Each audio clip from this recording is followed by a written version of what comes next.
Welcome to the Food City Locker Room presented by Garza Law. I'm Jason Swain, joined by a couple of VFLs, a couple of brothers here. Troy Fleming, former Tennessee running back. Chris Brown, former Tennessee tight end. Tennessee falls, enters the game, number 4 in the country, dropped a couple spots to number 9th, lost to Arkansas on the road, 14-19, coming off a bye week. Guys, what surprised you the most about the game last night? You know, for me, it was guys just not being ready to play. I mean, coming out early, them getting the ball, them keeping the ball for a sustained long period of time. I thought it wasn't good. I mean, to be on the road, coming off of a bye week, having multiple things going on, to not come out ready to play, I thought that was kind of concerning. Troy? Yeah, also, too, for me, it was confusion on defense. The guys looked like they were getting the calls in late. Sometimes you would have to question what were they calling based against the front Arkansas was giving them. Also, too, for me, it felt like that they had 2 weeks almost to get prepared for a game offensively, and they're still not a threat vertically passing game consistently down the field. And also, too, the biggest loophole or the biggest question is protection up front still. Usually a bye week, it's labeled as being a great thing, a good thing. Only positives are talked about when you associate the bye week. Get a chance to get healthy, make adjustments, but the bye week can also be a negative, right? Okay. If you come into the bye week and you have a lot of momentum, you take that break and the momentum stops. Do you feel like that was an option? Yeah, I thought we had a lot of momentum coming out of the Oklahoma game. I thought we saw our team play a different way that we had seen. I think we saw them kind of shrink the game down. I think that kind of bled over into this game. The bye week kind of, in my opinion, kind of hurt us coming out, playing on the road. The crowd got into the game early. They held the ball long. So it was tough for us to truly get anything going. Yeah, when you're playing well, like you said, coming out of Oklahoma, the hype and the high that you were on from such a big win on the road, and to know that we never played well in Fayetteville, going back all the way back to '99 when I'm my true freshman year. But it's one of those things where you would like to have continued. Bye week came early. Obviously, you thought it would be helpful getting some guys who were hurt back in the fold. But, you know, there's still a lot of work to get done, so there's another opportunity this week. Well, you know the game plan for every opponent when you're playing against Tennessee's offense. That is for the opposing offense to try to grind the clock, convert third downs, keep Tennessee's offense off the football field. And the first possession for Arkansas, they had the ball over 10 minutes, it felt like. Yeah, I think Arkansas did a very good job of controlling the tempo. They did a good job of running the right plays. They did a good job of converting third downs. They did a good job of keeping the ball out of our hands, which I know that was their game plan going in. With us, you want to keep us from making splash plays. And Arkansas did a good job of that with running the ball, doing multiple things with their quarterback, and to have a receiver go over 150 yards. That's a huge thing against our defense. Yeah, Taylor Green, he played exceptionally well until getting injured. I thought he controlled the ball. I thought he ran well. I thought he threw timely when he needed to. Armstrong was a tough matchup. Our DBs were in good positions, but at the end of the day, Armstrong just made the better play. And also, too, they ran the ball hard. The running back 22, and then when they brought the big guy in, he ran hard as well, too. But also, too, people know our scheme on offense is they're going to take away the deep ball. So they're going to force us to have to figure it out and how to grind it out and how to make those plays intermediately on the field. And, again, we didn't make those plays last night, so we got to continue to go back to work and get better. Yeah, perfect pass usually beats perfect coverage. Absolutely. I think Taylor Green had some of those balls that he threw. I think one thing we didn't talk enough about leading up to this game was how great Bobby Petrino is. Absolutely. I mean, he's awesome, and he had an awesome plan for Arkansas. There's a reason why Bobby Petrino has been around for a long time. There's a reason why Arkansas brought him back of everything he went through. He runs a lot of crossing patterns. He runs a lot of good schematic things to get his receivers the ball, and I think we kind of saw that last night. We saw the evolution of their offense kind of coming along. And then, again, their defense played well. They got a top 10 draft pick on their D-line, so we kind of saw them really forced the pressure. They got a lot of pressure on us with just 3 or 4 defensive linemen as well. Yeah, Petrino and Pittman put together a really good game plan. And Bobby's well respected on the NFL level, on the collegiate level, and you know what you're going to get with him. He called a great game last night. I thought that at times our defense played extremely well, but when you're playing for so long and being on the field for so long, it doesn't matter how many great plays you make. Endurance comes in, and your ability to push through and persevere. And at the end of the day, we weren't able to do so. Yeah, I made a point a couple weeks ago about Alabama-Clemson game in 2016, where Alabama had to defend Clemson for 99 plays, and eventually the dam broke on Alabama, and Deshaun Watson and company was able to put up a lot of points in the second half and win that championship. That Alabama defense was stout. Tennessee's defense has been stout all year long, and at some point the dam is going to break if your offense can't sustain drives. You're having three and outs, and I think that was the case last night for Tennessee. Yeah, I mean, there's a bend but don't break attitude, right? And I think our defense kept bending, and they kept bending. And obviously our defense played well to keep us in the game. If you give up 17 points on the road, you should win that game. You got to find a way, especially with our offense, especially with the amount of points and splash plays and yards that we're putting together. We should be able to win that game. And it was very frustrating to not see us be able to push the ball down the field and really not get anything else going. Yeah, we've talked about it so far. It's just the longevity they were on the field.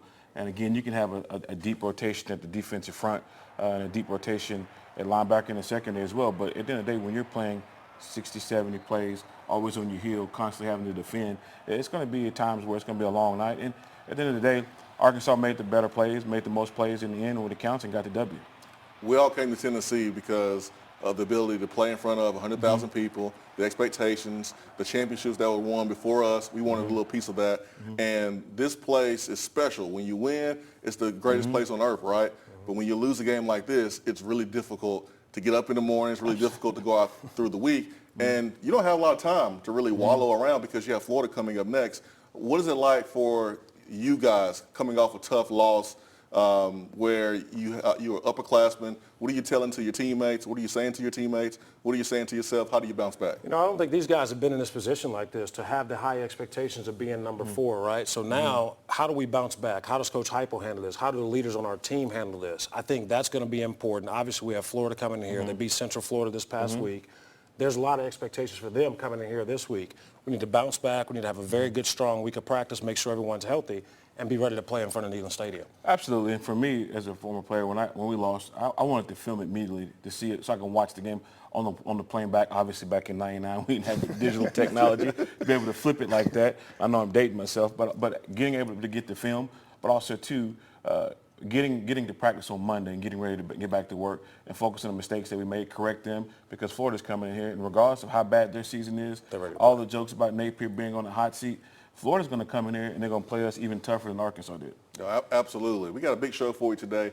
Zakai Ziegler is here. Dante Thornton is here. We have more of the Food City Locker Room presented by Garza Law coming up. Zakai Ziegler's appearance on The Locker Room is brought to you by Lakewood Capital Group.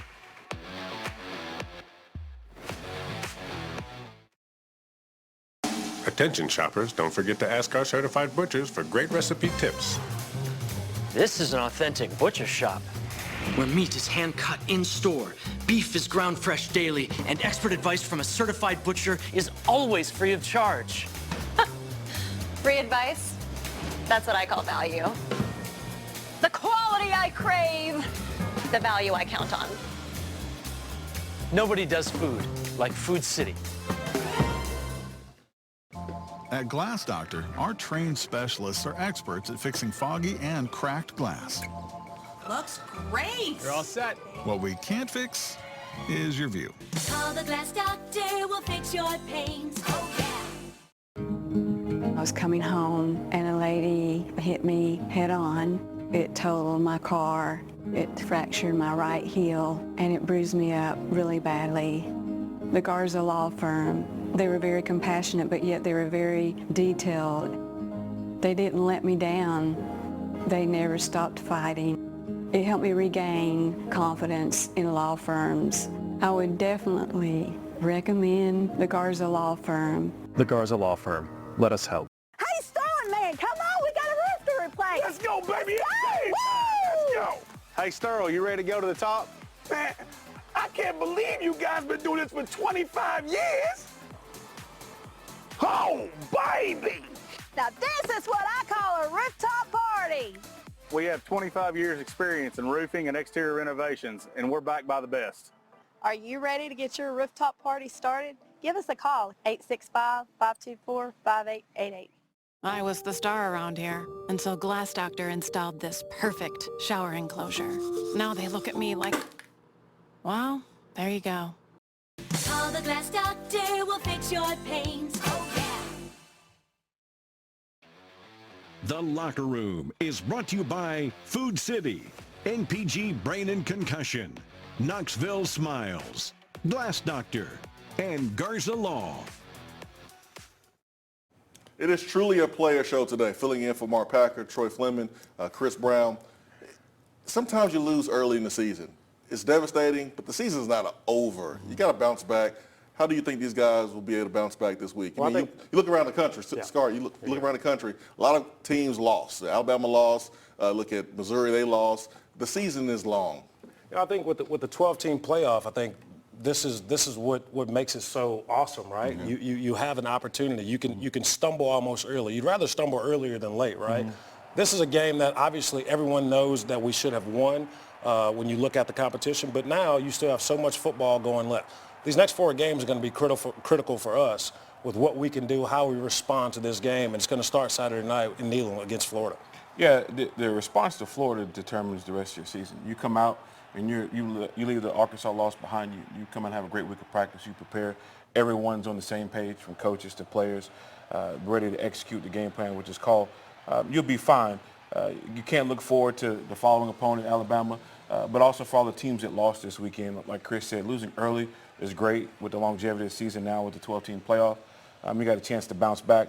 But again, it comes with just focusing on the next game at hand and don't worry about all the stuff that you can't control. I do think the margin of error is slimmer now because there's going to be a ton of teams that may be 10-2, and you're going to have to impress the selection committee to get into that 12-team playoff. So, and we looked at the schedule, looked at Alabama and Georgia, maybe potential losses. With Alabama losing to Vanderbilt, Georgia looking like, they're more beatable than we've seen in the last 5 years.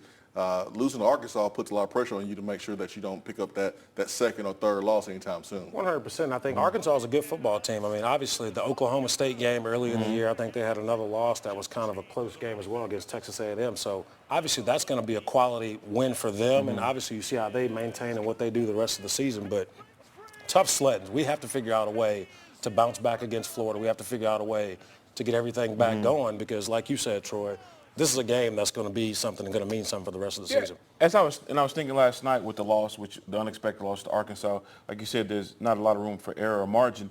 But then now you beat Florida.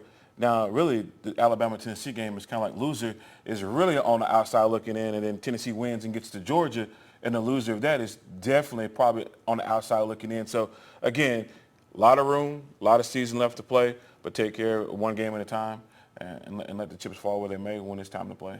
We probably were great quarterbacks in elementary school, middle school, probably played some quarterback in high school, certain situations, but we are non-quarterbacks in college. One thing that we have witnessed and we know is that quarterbacks get way too much praise when you win and way too much blame when you lose. And I feel like Nico got a lot of blame last night. Obviously, the last play of the game is something that he wants to forget about. He's going to learn that you got to throw the ball up and give your receivers an opportunity. But Nico's running for his life back there. Yeah, I mean, listen, when you're running from your life, again, Arkansas is a very tough place to play. Receivers have to get separation. Offensive line has to block. Timing has to be correct. You can't jump off sides. So Nico, this is a true road game in the SEC. Arkansas has been in it for a while.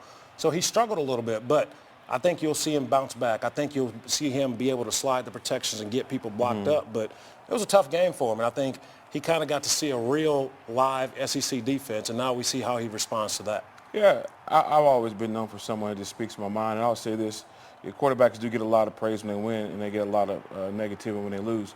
But they haven't put him in the proper position to be successful in the passing game, where it starts up front with the offensive lineman not blocked. At times, receivers may not win, but when they do win, calling the correct plays to get the ball to those guys. And anytime for me, I love the vertical ball. If I ever get a one-on-one matchup, I don't care what play I got called. If I got a single receiver with a safety in the middle of the field and he's backside with a DB on him, I'm going to him 99.9% of the time because they're giving me that. I don't think that we really take enough of those, but also, too, I don't think that we have put him in a position to be successful. Is Nico as good as advertised? The answer is yes. Yeah, absolutely. And 100%. we knew going into the season that it was going to be important for guys around him to play well. Receivers getting separation, offensive line protecting, running backs protecting, running backs running hard, the running game being successful. One thing we need to add to that is we got to do a good job of putting our receivers in position with play calling and play design as well, too, because we have a lot of talented players on the outside that can make things happen. And so we got to draw it up a little bit better to give those guys opportunities. Yeah, schematically, we have to be better with our routes, with what we're doing, the scheme and everything with it. We have guys on the outside. We have dudes on the outside. We've recruited really good players. We've got guys that come in on the NIL deal. Now it's time to change the route concepts up and really push the ball down the field and give these guys an opportunity to make those tough contested catches. Yeah, I was asking the question to a former teammate of mine, what's the next evolution for the offense? And for me, I look at it, does Ole Miss have a better roster than we do? No. Does Ole Miss have a better quarterback than we do? No. But the thing is that Ole Miss offense puts up points no matter who they play, minus the Kentucky game. They can score at any time, but also, too, it's because they're willing to break tendencies and willing to do things that they normally don't do in offense. But also, too, you got one of the best play callers that ever called games in Lane Kiffin. But we also have to be more creative in getting the ball to our playmakers, and also, too, when it comes to pass protection with the running backs. Now, I'm harping on the running backs a little bit just because there were some missed blitz pickups last night that caused some bad throws. But at the end of the day, it was a tough game, tough situation, and tough environment. This gentleman I know that does a great job of getting the ball to players in the right position. That's Zakai Ziegler, starting point guard for Tennessee. And he joins us today. And Zakai, basketball season has officially started in my eyes when you guys start practicing against each other for the first game. What is the biggest improvement that you're looking to make from last year to this year? Every time you hit the offseason, you want to add a different part of the game. What's that been for you? Yeah, really, we put a lot of pressure on DK last year, way too much. So, just being able for everybody to have that confidence that we know we have, and just going out there and playing. Because, if you put all the pressure on one guy, it's going to be a lot to handle. So just everybody doing their job all across the board throughout the entire year, that's something that we really improving on. Well, Zakai, we're going to have you interview our guest. That is Dante Thornton. He's had a great year so far. Had a big catch in the last possession of the game against Arkansas. He's made a couple big catches this year. So when we come back from break, it is Zakai Ziegler. It is Dante Thornton right here on The Locker Room, presented by Garza Law.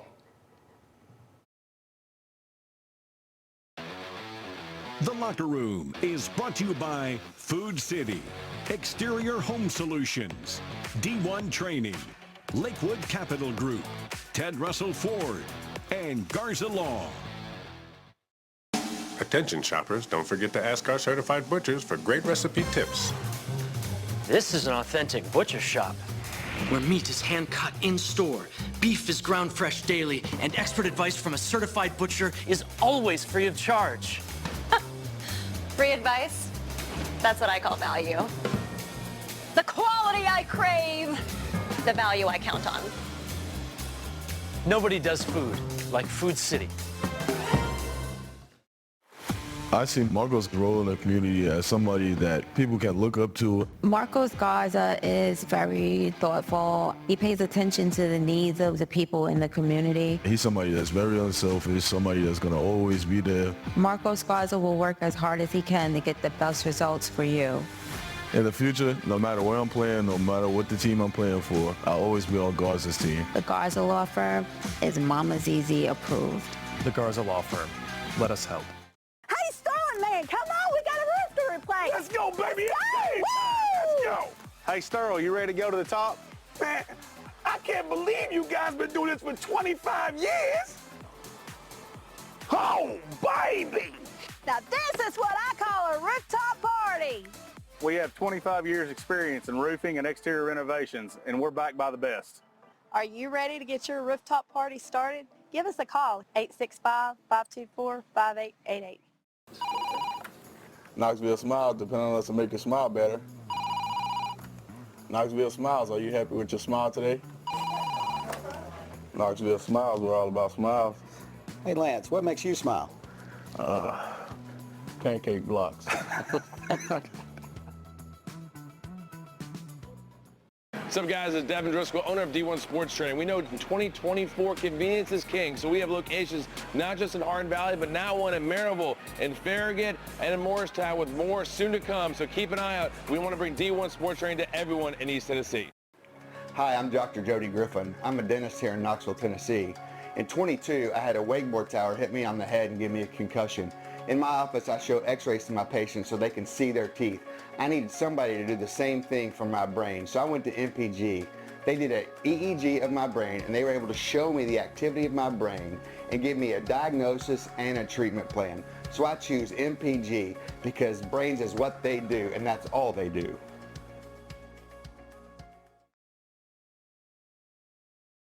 Time now for the Food City Player's Perspective. A look inside the locker room with the Vols. Welcome back. It is time for the Food City Player Perspective. We toss it over to Zakai Ziegler, who has Dante Thornton, Tennessee's wide receiver. First, I want to say, appreciate you coming on the show today. Oh, yeah, Before most doing definitely, man. everything else. Yeah. But, a few years ago, I had a season-ending injury. You had the same thing. Like, what was your recovery like, or what was that like? Get back to it, like. I ain't gonna lie, it was crazy for me because I wasn't expecting it. Like I had a lot of big hopes last year. Like would it have been my third year? I'm thinking about going to the NFL and everything like that. So having the injury, it set me back mentally. But then I feel like the injury helped me out a lot also. Like it helped me like refine like my love for the game and everything else, knowing that at the end of the day, football gonna end. So like you gotta figure out what it is what else in this world that you love with a passion and figure out how you gotta get going with that. But then honestly, my rehab process was good. Like in the beginning, it was hard trying to get back to running and everything like that. But once I got back to like in the spring, I got back to like 100%.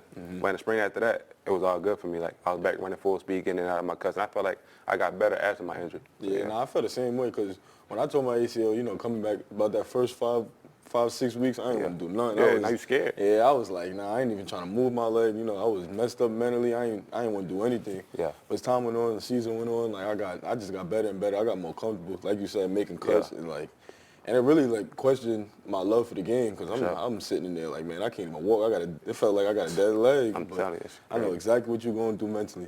You're a Northeast guy, Baltimore. Yeah. New York definitely got the better hoopers. Let's get that out the picture. I don't know. What? I don't know, bro. I mean, y'all got KD, but I don't know, bro. That's about it. Now, I'm telling you, we got some hoopers for sure. I done played against a lot of DMV teams, But I'm a football player. I don't even get in that. Okay, yeah. So you got it. Y'all might got the better football players. I don't know we do. That. Y'all think y'all got better trash talkers? Nah. Nah, it's different. Y'all are different. Yeah, y'all got it for sure. Nah, yeah, we talk a lot up in New York. What about food? Like, what's your favorite food from back home?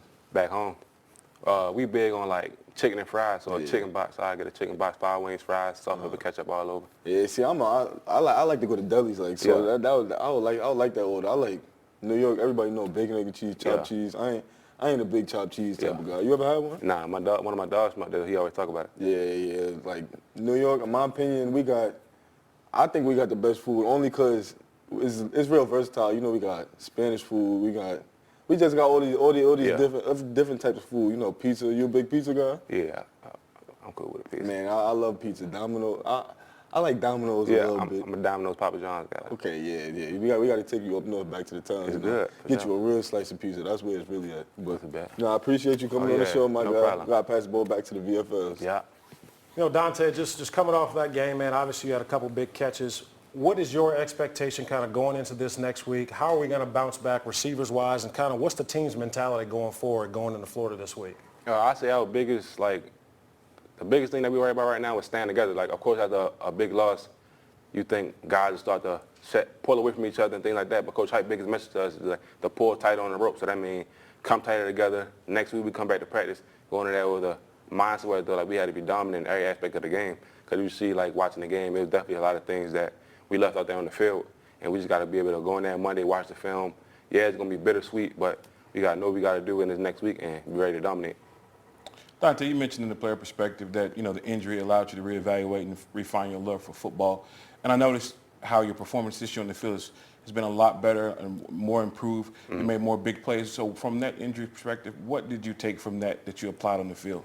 I'd say more so just thinking about how when I was younger, playing football was just for me to have fun. And now that I'm older and I'm in college, it's a lot more difficult, but it's not because of playing football actually on the field. It's more so the people that's involved with it, coaching, schemes, and things like that. So my biggest thing, I'll tell myself, like, even from the off season, I'll tell myself, going on the field, my mindset is to have fun. You have a drop, it's all right, next play. Messed up practice is okay. Like, my main objective is to go out there and have fun. And I stopped. Another thing that I really worked on was not putting number goals on things. Because I know for me, like, I'm a big self-conscious guy. So, like, whenever I think about something, I put a number goal on something. If I don't meet that goal, I'm not getting close to the goal, it weighs on me a lot. So I had basically told myself, like, this season, your main objective is to go out there and have fun. Like, it's your last year. There's no reason why you shouldn't go out there every single day and give it your all every time. So I really was just trying to be out there having fun, that's it. Football is the ultimate team game, and it's kind of ingrained in you to think about the team first other than yourself. But what's something that you've been really proud of yourself? You transferred from Oregon coming here. You had a rough season the first season, but you just mentioned the injury kind of gave you a new perspective. What's something that you're the most proud of yourself? I say I got my confidence back in the game. Like with me switching back to outside receiver, like last year before I got injured, my first game I think it was Kentucky, and my first game starting outside receiver, and that was one of my biggest games last year. So I feel like with me going back to outside, it allowed me to be more comfortable playing the game. And then with me having a whole year under my belt with knowing the offense, it made it easier for me to process everything and get through with it. You can definitely tell the difference, Dante, and man, it's good to hear your story. When we come back from our break, we have our keys to the game as we wrap up here on the Food City Locker Room presented by Garza Law. Hi, I'm Laura Ash, your West Knoxville State Farm agent. I've been here in the Renaissance for 17 years, and I'd love to help your young football players or anyone with their car insurance, home insurance, and life insurance. Give me a call at Laura Ash State Farm. I see Marco's role in the community as somebody that people can look up to. Marcos Garza is very thoughtful. He pays attention to the needs of the people in the community. He's somebody that's very unselfish, somebody that's going to always be there. Marcos Garza will work as hard as he can to get the best results for you. In the future, no matter where I'm playing, no matter what the team I'm playing for, I'll always be on Garza's team. The Garza Law Firm is Mama's Easy approved. The Garza Law Firm. Let us help. Hi, I'm David Ball, National Sales Manager here at Legend Fitness. Legend Fitness has been built on longevity and quality. Our racks are fully welded and has the least amount of bolts in the industry, made to stand up to the test of time. Because at Legend Fitness, we deliver quality and we want our customers to be Legend strong. Hey, Tim Hoskins here from Covenant Sports Medicine. I'm the corporate manager of sports medicine, and I want to speak a little bit to our community partners and relationships that we have. We partner with FC Alliance Soccer, LeConte Center in Pigeon Forge, Johnson University, numerous high schools in and around the area, AAU basketball, Morristown Landing, travel hockey, volleyball, lacrosse, you name it, we're probably involved. What a lot of people don't know about Covenant Health is we're a nonprofit, community-based healthcare delivery system. We provide services in your community. If you ever need help with some event medicine or sporting event, scan the QR code at the bottom. Covenant Health, our mission is to improve lives through better health. Community banking is about location and much more. It's about family. We reside in your community. We are a part of your community. At Commercial Bank, our commitment extends beyond the walls of our branches. It's displayed each day in the opportunities we provide, the money we give back, and the time we commit, all to help improve the lives of the people, families, and businesses that make our communities great. Commercial Bank. Life made better. Keys to Victory is brought to you by Garza Law. It is officially Gator Hater Week here in Knoxville. Chris Brown, Troy Fleming, you remember your performances against the Gators, your playing days against the Gators. What are your keys to the game, Chris? Yeah, it was a big game. Listen, we got to protect Nico. Nico needs to be protected, needs to stay upright. Our guys need to play better up front to keep him protected. Too many penalties. So obviously playing on the road is difficult with crowd noise and all that stuff. And then defense getting off the field on third down. Early in that game, we didn't get off the field we needed to. I think it kind of cost us late in the game. Yeah, my key is offensive line must improve. I think everyone saw that game, probably feels the same way. I want to see our vertical passing game get back going. That's what makes this offense really difficult to defend. It's hard to rely on 10-play drives for a touchdown, so got to get the vertical passing game going. And then we got to just limit those critical errors. Had a couple on special teams, had some on defense, had some on offense, just really killing ourselves, so we got to do a better job there. Troy, your major key for a Tennessee victory over Florida? For me, it's to protect Nico, period, and give him time to throw the ball deep and also creating matchups for our receivers to on one-on-one to make big plays. And the last thing is no busted assignments or errors on the defensive side. All VFL show today, ladies and gentlemen, the way it's supposed to be. Thank you for joining us this evening. For Chris Brown, for Troy Fleming, and everyone else, I'm Jason Swain. Thank you for tuning in. Food City Locker Room presented by Garza Law.